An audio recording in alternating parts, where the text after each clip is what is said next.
Hello mga mi, for today's video magluto de ko anig lumpia mga mi. So kani siya mga mi, gislice na rin ako ang akong carrots mga mi.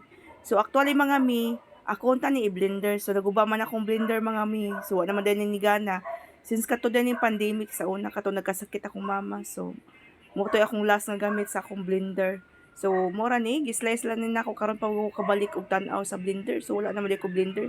So ako na unta ning gislice og gagmay mga mi. So carrots ram jud akong kuan ani nga itlog mga mi, nga ginaling, nga batangan mo og onions, tangan mo og kuan mga mi, ahos, og mikos-mikos ra nimo, timplahan nimo og salt, timplahan mo og magic sarap, butangan nimo og oyster soy sauce. So mo na imikos-mikos ra gyud nimo diring dapita, ang pagtimpla nimo ang kuan mga mi.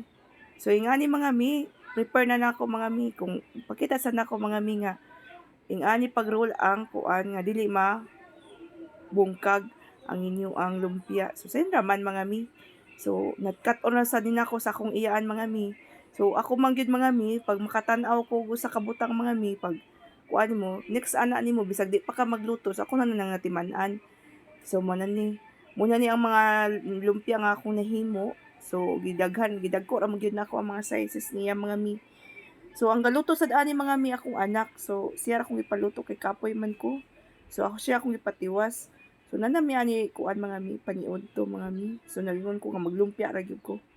So, thank you for watching mga mi. Bye bye.